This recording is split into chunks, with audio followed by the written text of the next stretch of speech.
have a lot to do, and we just want to be able to give you guys good quality shows. So we don't want to rush it. We don't want to force ourselves to do something that we're unable to do. So we are bringing it back down to just once a month, but it will be high quality as always, and it's going to be entertaining as always. I feel like I have lipstick on my teeth. I get that that happens often. No? You're good. Good. Okay. Gotta have my mirror right across from me. Okay, so I know you guys are wondering, who are these people on the couch? Well, we want to introduce our guests because today's episode is all about creating an inclusive space for all members.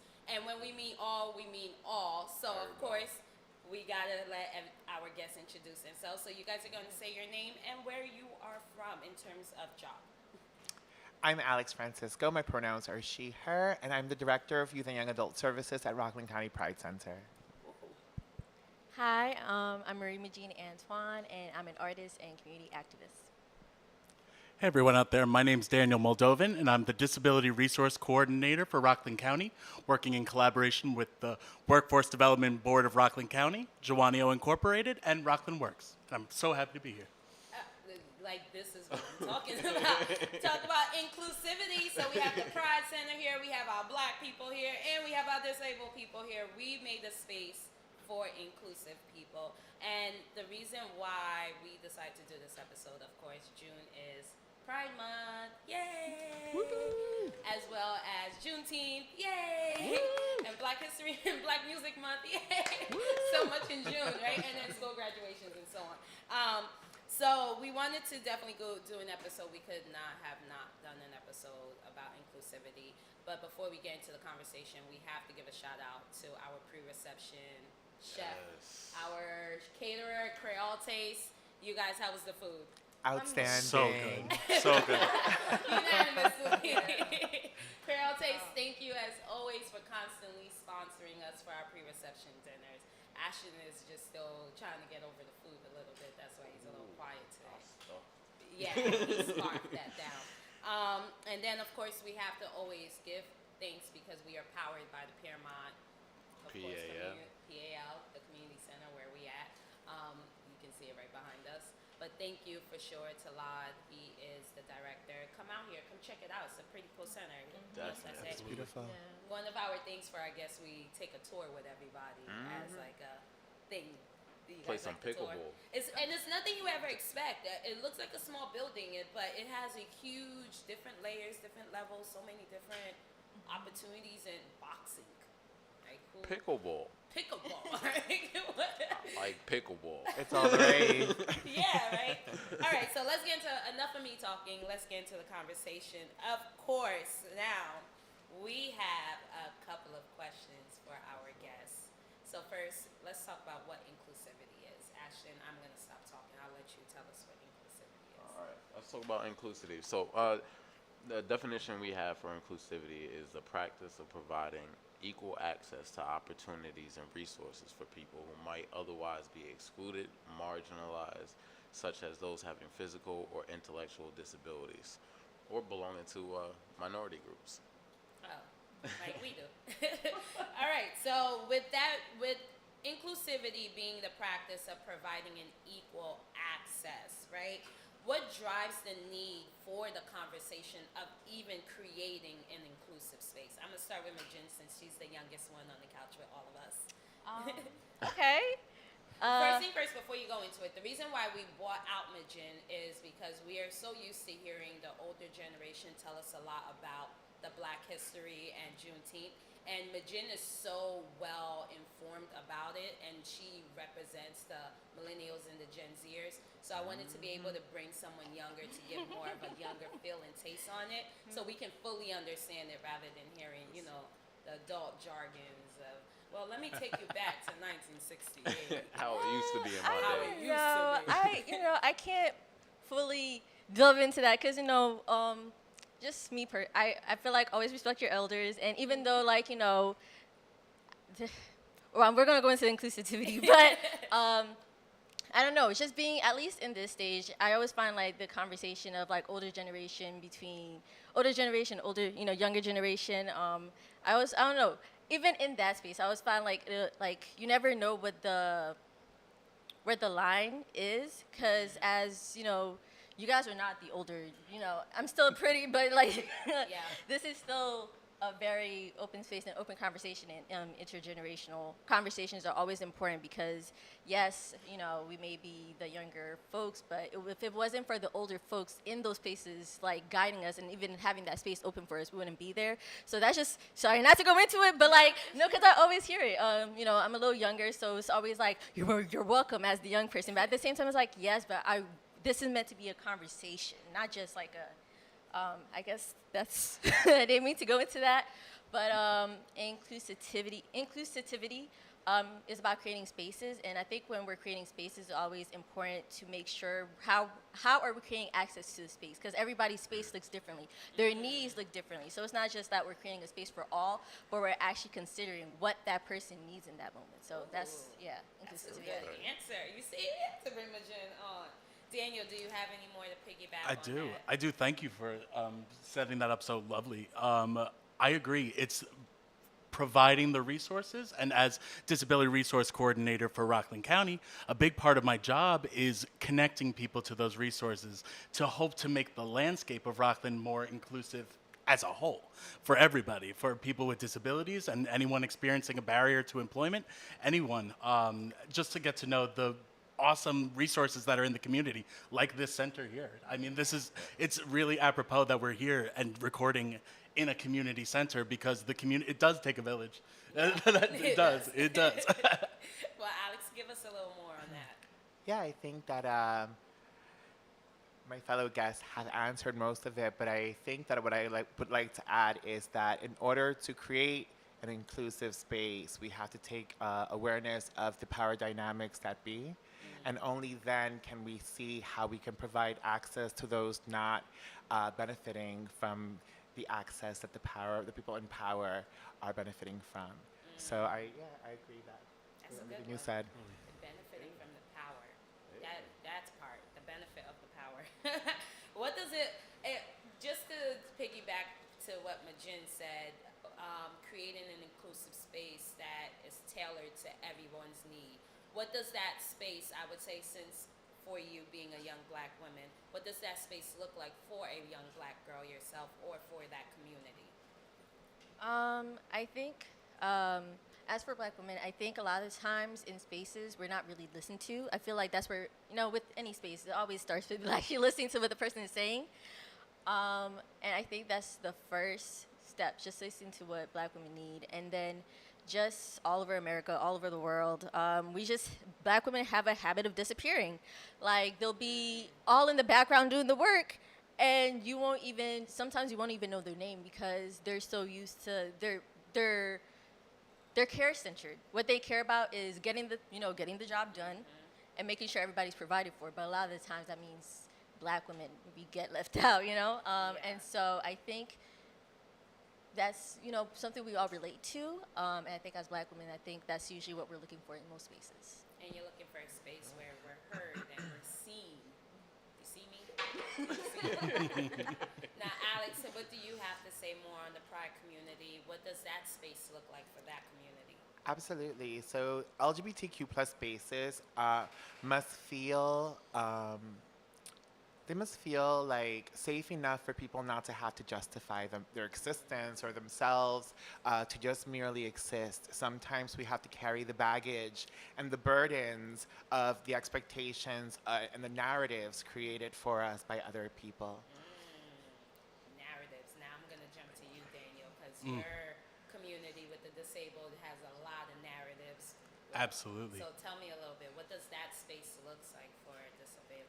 Absolutely. The space, I would say, is free of bias. It's allowing people to get the resources that they need to succeed. There's a lot of conversations I've heard about people with disabilities, the accommodations are giving them an advantage. Or if everyone doesn't get an accommodation, why should people with disabilities? But what they don't realize is that an accommodation levels the playing field so we can all just get our work done in a healthy environment that looks good. And an inclusive environment, for me, beyond what it looks like, it's what it feels like. is that it's full of laughter, it's full of kindness and love, and like there's the exhale. Like I don't know if you've been in a space, I'm sure we all have, where it is tense and you can cut through the air with a knife, you know, and no one's exhaling. And so an inclusive space to me is we're all exhaling, we're all here together, and we all respect each other. Yes, I like how we're all like, yeah. We felt that exhale. So more of the exhale and finding that space. Yeah. Where would you guys say? Where can I breathe? Where can I breathe in Rockland? Where can I breathe in Rockland? Let's Tell talk me a little about bit, it.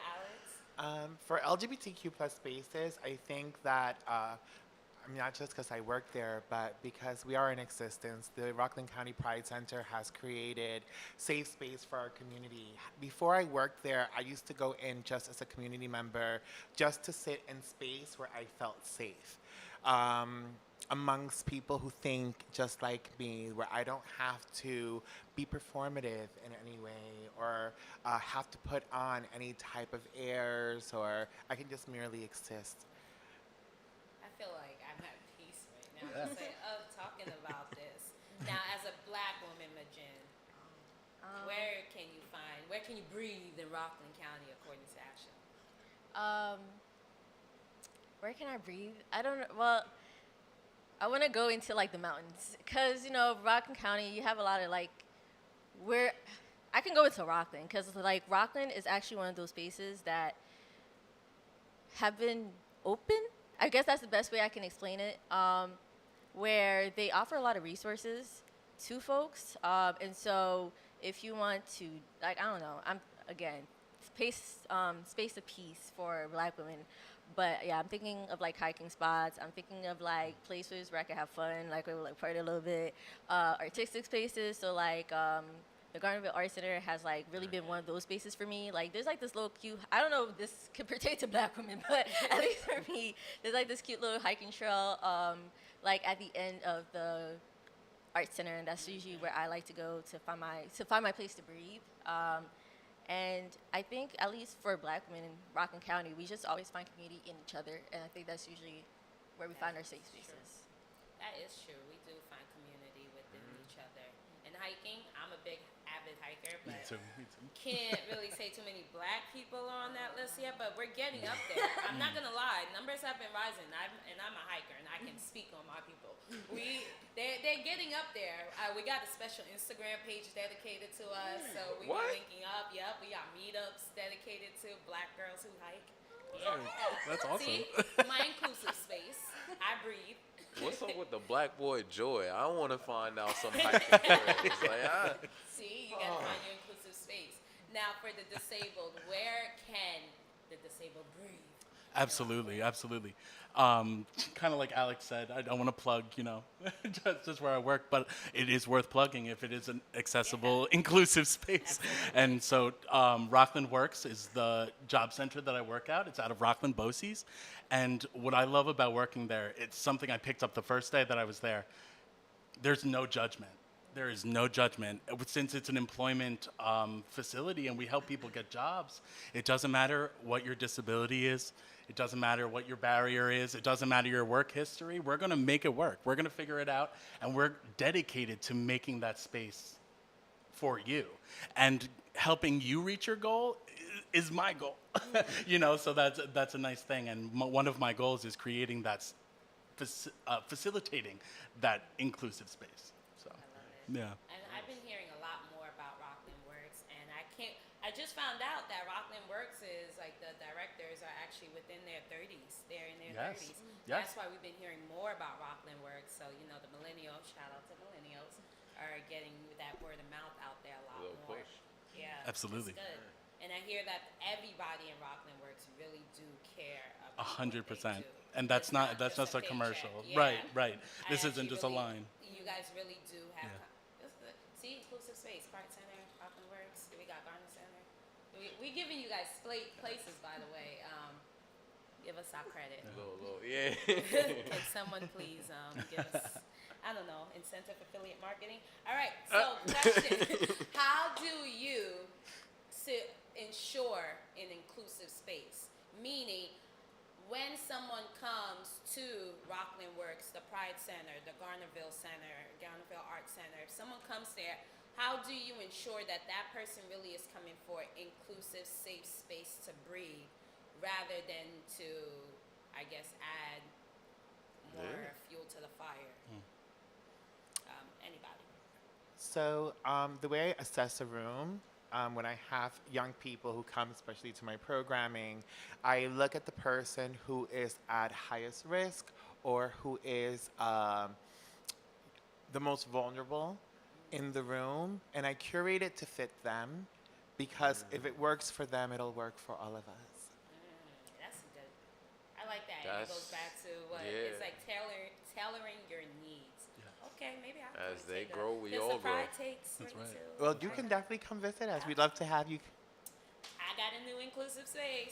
All right, Mejine, now tell us, how do you ensure a safe space when you're hiking and not get attacked by, or if you do get attacked, what is it that you do to keep yourself safe in that piece? Well, an inclusive space can be anywhere. And so in any space, it's always good to walk in with an intention. I usually create shows and exhibition, and a lot of that is really to create space for healing. So in those spaces, I always start with like different forms. It could be called a prayer, a meditation, regardless. It's the intention that we're setting for this space. So we always start with that, just to kind of ground the space. And yeah, that's the best I could do. It all depends on the space and what the space needs. And so if, and a lot of it's, awareness and making sure that you're paying attention to who's in the space and how can you help them and make them comfortable. And yeah, that's usually, at least, grounding spaces. And with the ways I've curated shows, where it always starts with like setting the attention in the space, and then we go from there and see what the room needs as we go along. That's why everyone walks into a room, we don't be like, all right, everyone, let's pray real quick. Oh, I didn't pray before the show. Jesus bless us, and we're here. And good, see? He understands. He loves us. All right, so last question for you. Same question, actually, Daniel. How do you ensure safe space for the disabled? I started in the field in dehabilitation, which is a program for people with disabilities that are learning social skills, life skills, money management. We hit it all. Pre-voc, we hit everything. And the skill that I really learned there at Jawanio was active listening and being present and just sitting in front of someone and just paying attention. There's a lot of times everyone's very busy when working in public service. Caseloads are wildly heavy. So there do get to the moments where you're like, okay, let me shuffle the papers. I got to make sure I hit X, Y, and Z, and then we got to finish this meeting before I go to my next. However, if you can stop and pause and just sit there with that person in front of you, 9 times out of 10, you can pick up on those little nuances in a person that someone might look a little nervous. And then it's actually just asking someone, do you feel safe? Do you feel comfortable right now? And then not adding judgment when they give you their answer. Whatever their answer is, that is their answer. And if they are feeling uncomfortable, it doesn't matter if I'm coming in, thinking that I'm saying everything right, or, I woke up great, I had a great hair day, and, everything's going good for me today. And, you run into a person that says, you actually don't make me feel safe. And then it's like, oh, let me stop myself. Let me reevaluate myself, and let me reevaluate what you need. It's everything we've been saying is the tailoring and the personalization, because we're all so unique. So we all have different needs. Do I make you feel safe, Ashton? Answer correctly. No judgment. No judgment. So I plead the just fifth. to move on with the conversation, looking forward towards the future, right? Do you see Rockland moving forward inclusivity? I'll start with you, Alex. Absolutely. I think that we have headed in a really, really great direction. We have bumps in the roads, as it's going to happen when progress is happening. But I have faith in Rockland County. I grew up here. I have lived here. I have made my memories with my family here. I plan to have a family here someday. I have faith and I am investing in the progression of Rockland County. Absolutely. Oh, that makes me feel hopeful. Nice. Daniel, That's same nice. question. I truly, truly, truly believe a big part of my role is collaboration and breaking down the silos of agencies within Rockland and, breaking down that attitude of, okay, well, I'm doing my work and you do your work over there and, we'll keep each other separate. But every time I talk about collaboration and breaking down those stigmas, and I get a lot of excitement. And I was kind of, like coming into the county, I was saying, okay, I might get a lot of different reactions. You never know. But I'm getting mostly excitement, and it's really invigorating. And like Alex said, I want to fight for this county. The potential is there. It's an awesome county. I work with the Department of Labor really heavily in this role. And the Department of Labor of New York State knows what we're doing in Rockland. They are talking about it. And I'm so honored to be able to help what's already happening, Oh, that makes me. You guys are making me hopeful. Okay, Yeah. Rockland, I'm staying. Just Majin. making one check everything out. Yeah, right. Seriously, Majin. Yeah, I definitely think so. I think that we have been seeing a lot of changes in Rockland County. I think that we can all agree on that. But at the same time, we're finding more spaces where people can feel liberated, free. I also see that we're starting to respect the arts more. And I feel like it's in that we're really seeing the growth in Rockland County and the way that we persevere. So. Yeah, Rockland County is a very artsy area. People don't realize that, but we have a lot of artists that lives in Rockland County. So talking about artists that live in Rockland County, I would love to know everybody's journey. That's an artist. Did that rap? Did I rap that rhyme? No. Okay, great.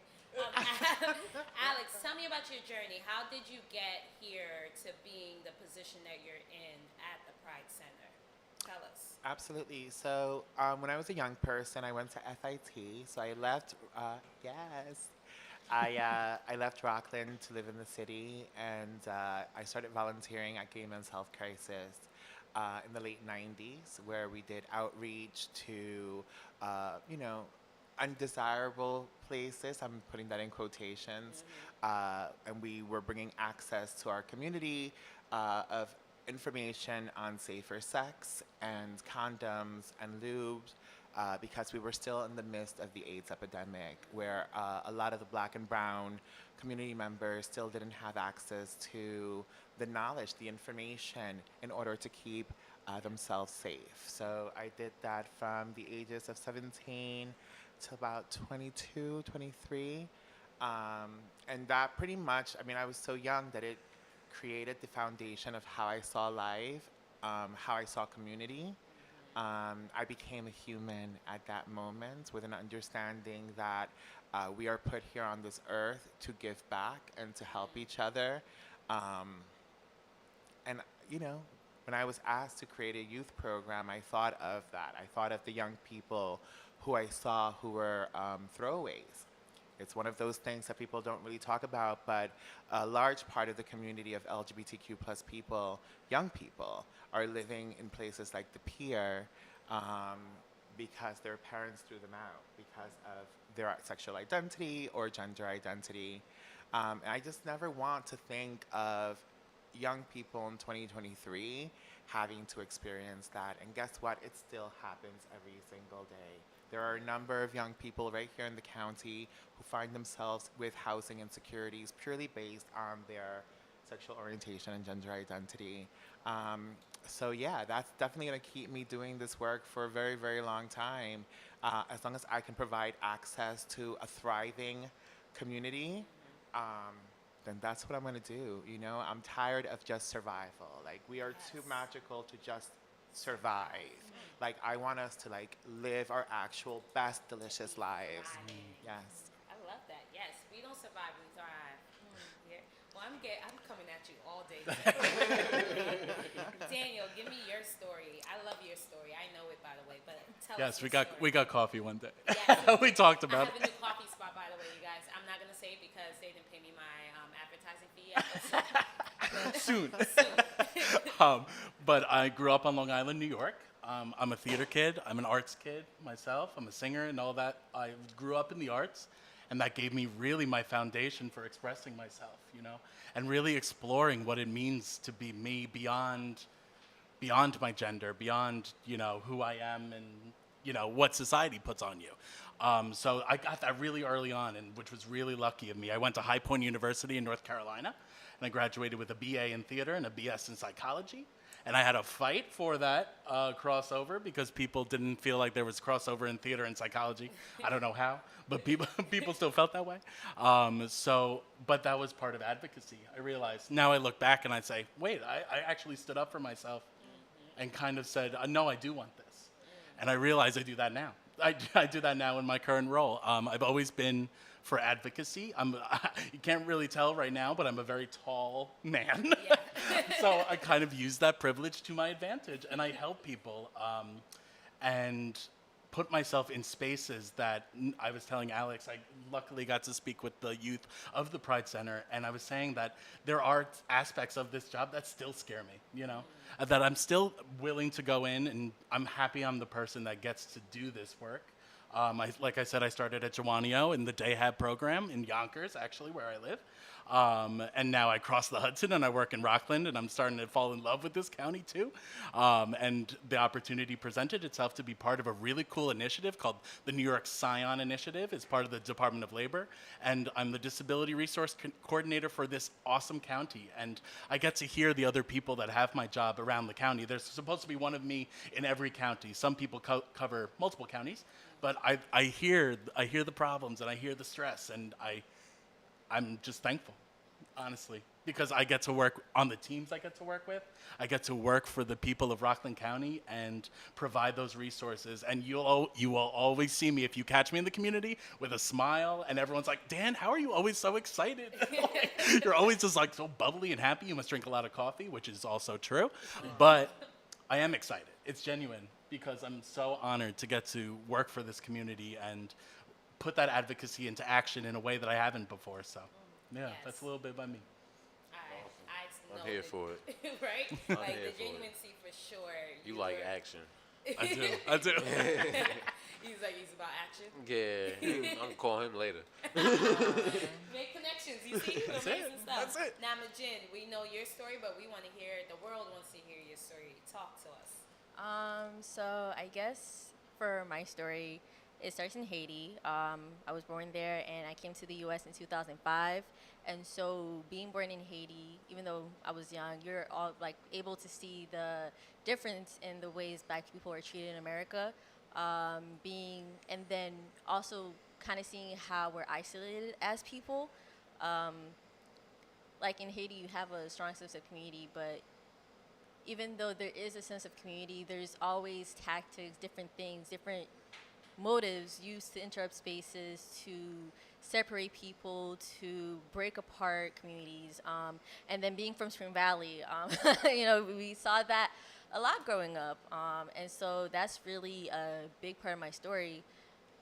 Just growing up in this community, wanting to see change, wanting to see better.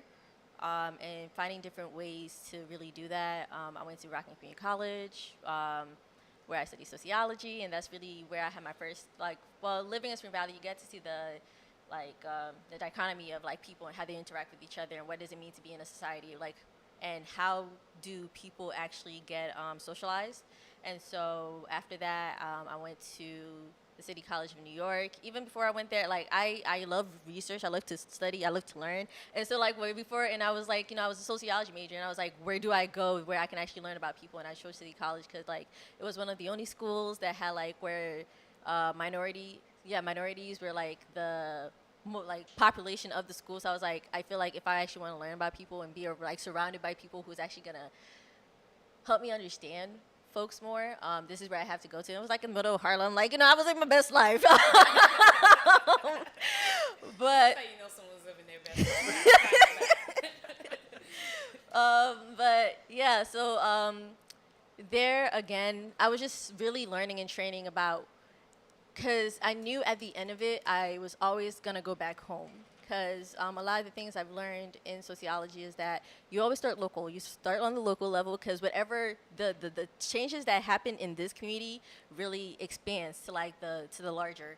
And so like really training myself to like, okay, how do I understand community? What does it look like to plan a community? And so like some of the things I did too was the Rockland Conservation Corps, where I really got to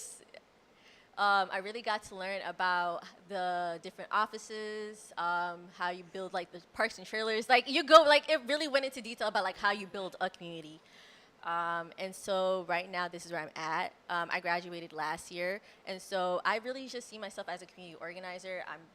I'm affiliated. I'm with the NAACP because that's one of the community spaces that Spring Valley have to really be able to speak about what changes can we make in community.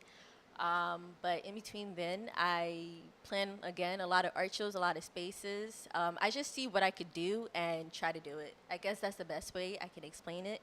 I'm a freelancer, funding-wise. I was just, a lot of it, the part of creating spaces is that spaces also need funding. Also, like, there's always, like, a bureaucratic structure, which can be sometimes hindering and limiting to a lot of community spaces, especially if it's for Black, LGBT community, disabled, just we're always neglected. We're always we're always like pushed aside. We're always told that we actually do not need resources, and it's like, no, we actually need the most resources. What are you talking about? Sorry, not to go into it, but I got personal. It should be. But yeah, in terms of funding, I was just a lot of grants, and that is just like related to sharing your stories with others, so that way you can create the spaces that you can. And that's really my story. I just been, somebody who's just trying to make a difference in my community and learning, and yeah. Well, that's an amazing story. We know her story. And Mejine fails to tell that she does a lot of activist work with the NAACP and puts together a lot. She does put together a lot of art events, which she has one coming up. Coming Yeah, August up. 5th. But yeah, so just to close us out with the conversation, we want to hear, because I'm the marketing major, I'm the marketing person. I want to hear, what are some of the things you guys are doing to outreach, to let people know about the Rockland Pride, about the Rockland Works, and about Mejine? Tell us some of your marketing tactics. I'll start with Daniel. This may sound old-fashioned, Oh. but for me, and what works for me is just going into the community myself, and with my team, and to meet the community, ask, what do you need? What are the things that you need? That's timeless. It's not old-fashioned. It's the number one thing that gets oh them my through God, the that's door. such a better word. Excuse me, timeless. Absolutely. The word was so good it almost took me out. I like that. I'm going to use that now. But yeah, seriously, Rockland County really is one of those counties where if we don't know you, we don't We're mess not with working you. with you. We're not Right. messing with you. We're not talking to you. So you have to come introduce yourself. You have to humble yourself, and you have to come talk to us, because you need us. And able for you to grow, we have to be there. And able for us to get the resources we need you guys. So it's a 50-50. Come talk to us and we'll talk to you. Alex? So yeah, the same. We pretty much go out into the community. We're in the schools. We are everywhere. We build relationships with every single organization, anybody who provides any sort of resource, because we have to be able to not do the same work.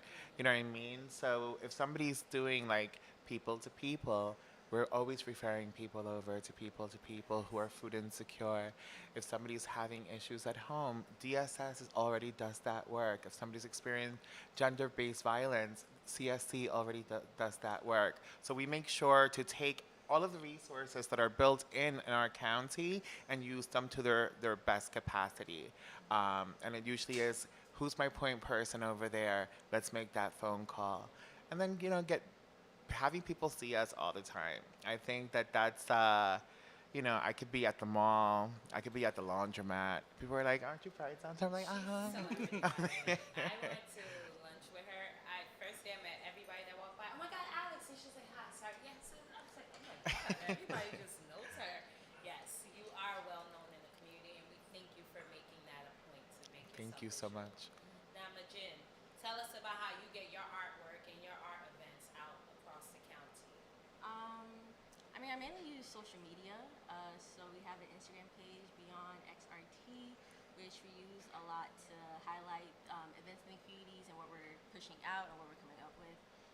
Another form of outreach is really just community conversations. I think like those are the most important. Just really, again, as you guys both mentioned, like going out into the community and just going out into the community and just really talking to community members and asking what are their needs. Like for last year's Black History Month celebration, we got to ask folks about what would they like to see in Spring Valley. What changes would you like to see? What can we bring and what can we offer? And so a lot of people were saying they wanted art spaces, spaces for young folks, spaces for creative expression. And so if that's, what the people are asking for, that's what we need to, exactly. And so those are my main form of outreach. Yeah. We have community outreach, Instagram, actually setting people up in different places. Okay, we have some good marketing tactics. I always got to get the questions so I can know what everyone else is doing. But that is all we have for Ask for our a check. conversation. What you say? I said you gotta ask for your check. All right, you guys. Ashton is coming for me now, so we're gonna close out the conversation. I guess you turning the table around. But thank you for being our guests, Alex, Mejine, and Daniel. This conversation was phenomenal. We definitely need to know how to create an inclusive space for Rockland County. Can you tell everybody where to reach out to you guys to find your resources at? Yes, by all Definitely. means. We'll start with Alex and move over. Absolutely. So Rockland County Pride Center.org. Also, you can just email me at alex@rocklandpridecenter.org. Okay. So you can reach me through, I don't know. I just be around. So if you want to check up with the projects that I have, so I have a website. It's called Mejine's Kitchen. So that's Mejine with an S in the kitchen. So you can always follow up with what I'm doing. And then Instagram wise, I heavily use Instagram. Beyond XRT, and then there's another page called Spring Valley Stories, which is like archival and current news. And then my Instagram page, if you want to follow me, is _MEDJINE. So if you want to reach out to me. All right. Well, I would say for any kind of Rockland Works adjacent services, go to rocklandworks.org. And then if you want to get in touch with me, I just made an Instagram for myself as the DRC of Rockland. I have one post. He's like, that's me. It's really me. The one post is of my face, so you'll know you found it. But that's at Rockland DRC. There's 2 D's in that. Rockland DRC on Instagram, and then rocklandworks.org for the website. That's amazing. Nice, Post, nice, but nice. it's there. It's there. All right, now we are going to get into our Arts of the Week, but first, we have a little surprise for one of our NAACP members. Yes. We want to congratulate you, Definitely. Anaya, because she opened up her own business. beauty salon. Yay. Yes. So her grand opening just passed. It was on June 10th. We do have a small video that she has been posting online to show her process of when she first got the salon, how she had construction being done all the way to the grand opening now. AV team, you ready for me? All right, let's play. Stayla.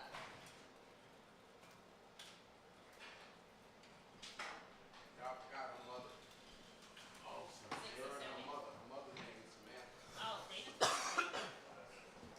Oh my God, I was holding it. You guys are amazing. Y'all amazing. Oh my gosh. Yeah. I can't wait to see your art too. I haven't seen yet. Well, right now it's at court office. Oh, sweet. That's right by my job. I work at Jamelah. I love the way your skin glows in the light. Okay, I'm sorry, because last time I was going, I was seeing some construction. And I was like, Yes, thank They you. were building the main building. okay. Okay. Also available for rent with a 3-month move-in discount.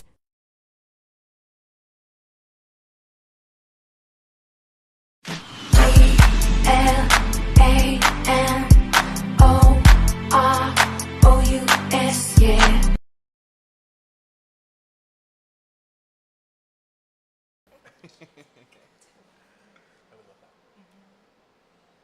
All right, so we're here to introduce you to the artist of the week, Cedric St. Louis. So he's going to be performing a couple of songs today, and We had let's something. get started. Well, he had something he wanted us to read about him. So All right, so Cedric St. Louis is a New York-bred artist with an elastic and high-flown hip-hop style. I was never concerned with proving I was the best. I was concerned with believing I was the best. He stated in a recent discussion with the stories of his search for identity on his previous effort, This Can't Be Real, an EP from back in 2018. One thing is clear, Cedric is well on his way to becoming a favorite in a lineup of coming landscape of not just hip-hop as a genre, but music as a whole. A sense of self-identity is something he hopes to envelop whoever listens, whether it be unapologetic. unapologetically, you don't have to apologize. Unapologetically. Yep. Oh, you want me to continue? It's my turn? Okay. Yeah. Unapologetically proclaiming who's most attractive on Prettier, or this is a man he wrote a real bio with real big words. Okay, we are not in Harvard. This is NAACP. So we're going to say that he is a black gay man navigating in the hip-hop and alternative industry, respectively. He hopes to push himself in the direction, write songs that empowers the listener. And here you have Cedric St. Louis.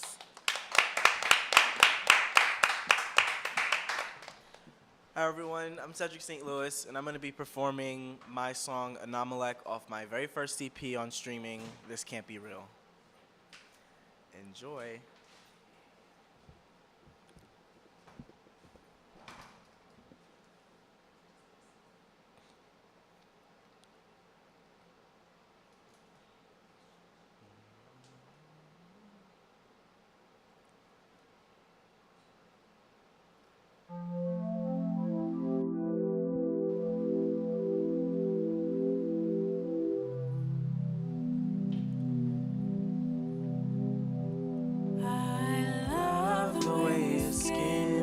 In the light, I wish that I was comfortable in mine. Oh, every time I start to enjoy life, you come back and mess it up. Yeah. Every time. Even if I was lucky, I know you'd never love me. Even though I might be the worst, there's no one else above me. Going to bed is lovely. It feels right.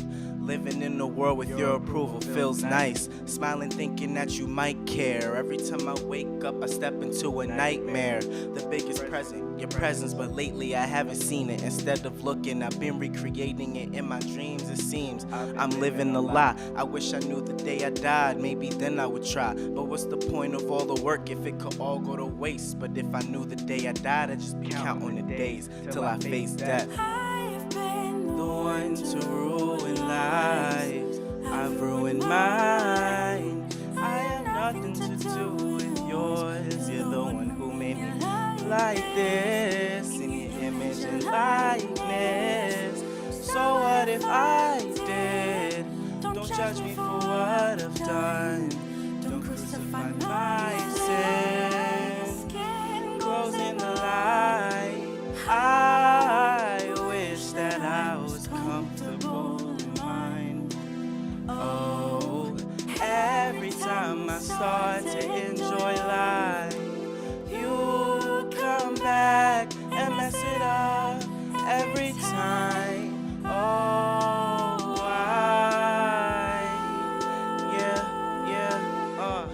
and I'm like, why must you come into my life? Oh, why? Oh, why must you come into my life? Thank you. That was Anamalek. This Friday, my EP, Castor and Pollux, is dropping with my best friend, Fat Westbrook. Check it out on all streaming. Thank you, y'all.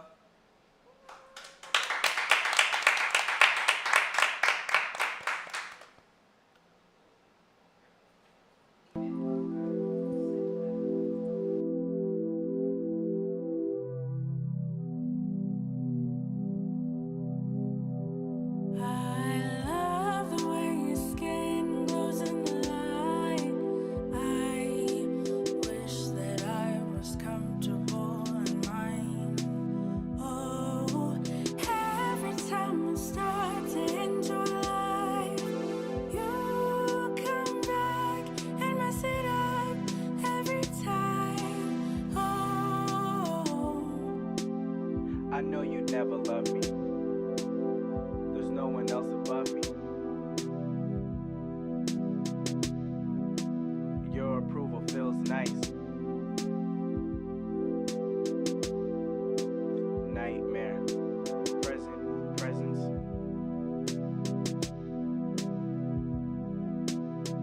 I've been living a lie.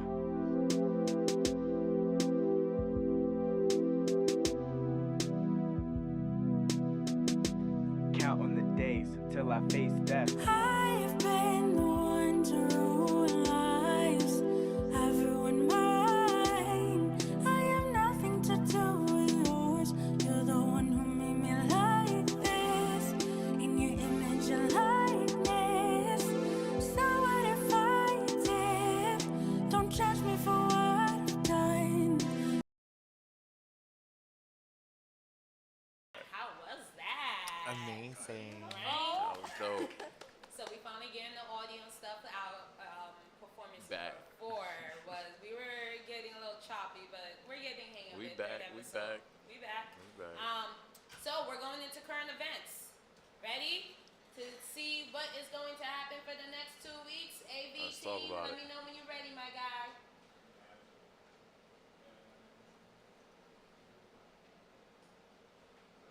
What's the benefit of having another election or just accepting what it is now since they're both at 0%? It'll help us avoid the constraints a contingency budget requires.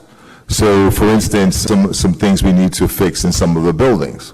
Now, in a contingent budget, those repairs are not possible. We want to do things like replace our gym floors at our middle schools and our high schools. Everybody knows those floors need to be replaced. That is not an emergency, but it must be done because it's a safety measure for our schools. The contingency budget also is out of constraints when it comes to staffing and adjustments to things like purchases and the like. It's just a really tough time when a contingent budget. Even at a zero approved budget still allows you to administer your district in a way where your hands are not tied constantly.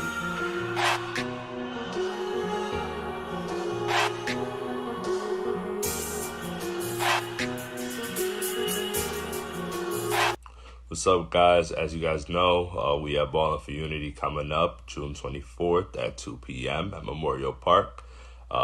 Team registration has been extended to June 16th. If you have not gotten a chance to get your team in, now's the chance to do so, as team spots are filling up very, very fast. If you have any questions, just reach out to me or Barry or send us a DM.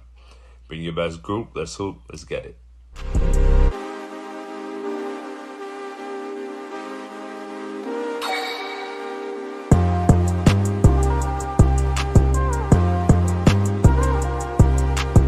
Anthony Simon here from the Spring Valley NAACP Young Adult Committee.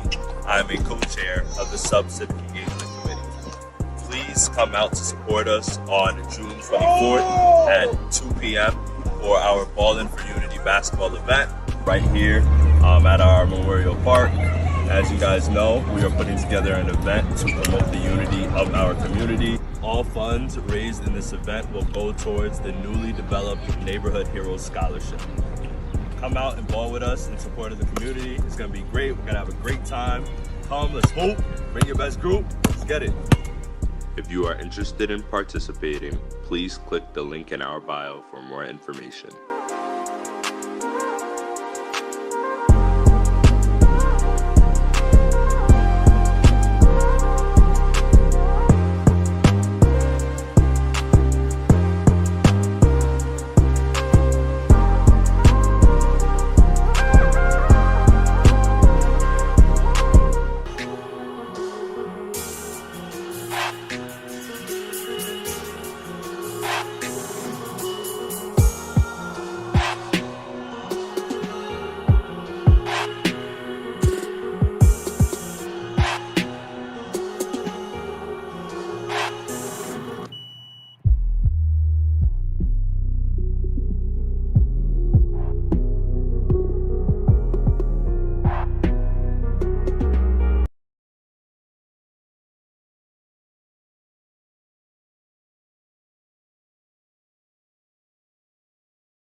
We are back. A lot of things are happening this coming week, especially the school budget revote. I feel like we keep talking about the school budget revote, and it's just like, at this point, how many times are we going to talk about the budget vote? Just remember, it failed by 45. So 45 of y'all 45 that didn't of vote, you guys who didn't vote, go to thank you. vote this time. It's your fault. Thanks. All right, so let's move on to current events for our guests. So we'll start with Alex and then move our way down. Tell us, we already know, which I will talk to you right after. Talk about the Pride Parade coming up. Yay! So it is Pride Month, so we have a lot of different events, but the highlight of the month is June 11th, which is Rockland County's Pride Parade, which will be in Nyack, New York, this Sunday, June 11th. All right, Mejine, you're Beyond the Wall, which we did put a slide up. Thank you for sending us that. No problem. So our event is on August 5th. It's going to be Aspen Valley Memorial Parks from 2 to 8 p.m. And come out. Yeah. Yeah. And then talk to us then, Daniel. Yeah, we were just talking about how I go by Dan in my everyday life. It's like, oh. I was like, which one do I It's say? okay. I'm coming out as Dan. That is my name. Okay. It's okay. But actually, my next upcoming event is actually y'all's event, the Spring Valley NAACP Health and Wellness Fair. I'm sorry, I'm jumping ahead. I'll let y'all give the date, but it's June 17th. But I'll let you do the details. But we have some awesome job fairs coming up at Rockland Works as well. We have one we're planning in the fall for a diverse abilities job fair. That's going to be at the Palisades Center, and we're going to be having interviews with jobs that are actively hiring. So we're going to have scheduled interviews. So a lot of really awesome stuff is coming. Ooh, amazing. nice. So excited. So excited. Sounds like green. All right, we finally made it to the end of the show. Well, first thing first, before we say end of the show, please send your current events to us so we can promote you for your event. I don't know how So we else could to show say up. I'm Yeah, trying to be so we outside show this up. summer. Yeah, we're really, and the events are getting more packed out, so people are going out. So send it to us, or we can promote you. Yeah, have our media team come out. Yep, you see it on the screen. Our email is media.svnAACP@gmail.com. All right, closing out the show. Just a thought 845. This is Yes. Ashton. This is Q Talks, but first we definitely have to go through our recap and thank our guests. Got to recap what we spoke about. We spoke about inclusivity, what it means, and how to create the space, as well as getting personal with our guests today. And we also need to thank our guests, Mejine, Alex, and Daniel. Thank you guys for coming. Thanks for having us. Yeah, this was a good conversation. Thank you. You guys, good work. Great work. Great research. Good work. And then our team, for sure, we got to give our props to Woody tonight. He held us down today. And, of course, Scotty Pimpin went out the door, but he definitely held us down on sound. There you go. We are wishing our sound guy well tonight. He is a little under the weather. He is in the hospital, so our prayers are going to God for him. And then lastly, thank our viewers. Thank you guys for watching. Continuously Appreciate keep watching. That's what keeps us going. Keep coming back. Keep Keep pressing coming that back, subscribe button. Please subscribe, follow, share, let other people know about this, because I believe this is a great podcast platform, so we all can keep having those tough community conversations to build bigger impacts, as we told you from the first episode. And now you can sign off. Give your sign off. Ooh. All right, this is Just a Thought 845, and we're closing out.